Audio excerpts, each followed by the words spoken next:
was considerable strain. So much that Justine's father, Randy, buckled under the pressure and was rushed to the hospital and not present in the courtroom. I will ask the clerk to file the verdict and to read it, please. When after just 4 hours of deliberation, the jury came back. We, the jury, enter the following unanimous verdict to the charge of deliberate homicide for the death of Aaron Thompson, guilty. For the death of Caden Odell, guilty. This was a absolutely horrible numbing experience that put my head went through my knees. It was like the whole courtroom, I felt like everyone just cried about it. How did she look, Mary? She's led off to jail. Your little girl. She looked very stunned. She had her head down. She didn't look back.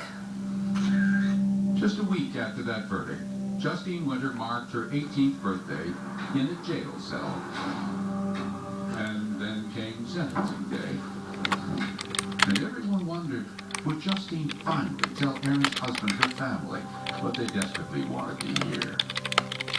In your ideal world, what would you like to hear from Justine?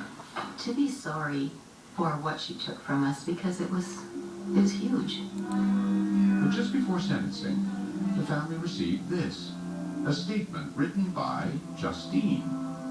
And it wasn't even close to what they were looking for. In it, she called herself a miracle who was wrongly convicted of a horrific crime. She wrote that she would never, ever in a million years take her own life or anyone else's. That this was an accident that had been blown out of proportion. That she didn't need time behind bars. Just a chance to turn a horrific situation into a positive one.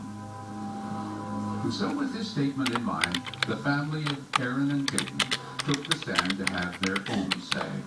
I want to see good things happen for you someday, and for you to make something positive of your life through this, but you still have yet to grasp the truth. Caden's father, the same message, more anger. You took it. You did it. And you need to own it. You killed my boy. You need to own it.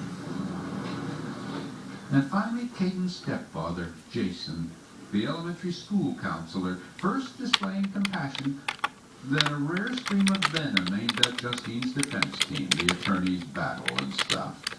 I've chosen not to believe that you, in crashing your car that night, wanted to harm or would ever think about harming them.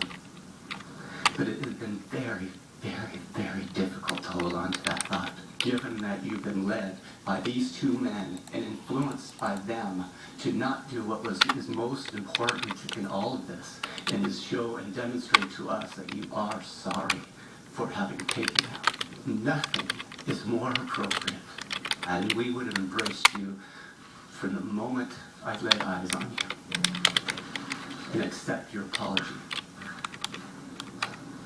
Then, finally, the moment, as Justine Winter herself took the stand to speak for the first time. I've wanted to speak with you for 2 years now.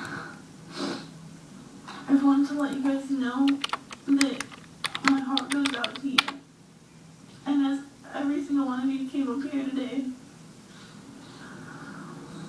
my heart was breaking. But I just hope that you guys will be able to forgive that I will never be able to say that I intentionally crossed the center line, wanting to take 3 lives from all of you. But before the judge allowed Justine to leave the witness stand, the prosecutor stepped to the podium and asked a question on behalf of the victims' families, a question that froze the courtroom. But what they wanted to hear from you for a long, long time also is I'm sorry. Can you tell them that? I'm sorry for your loss, but I cannot. I don't know what you mean by you want me to say that I'm sorry. And so the hammer came down. It's the order of the court.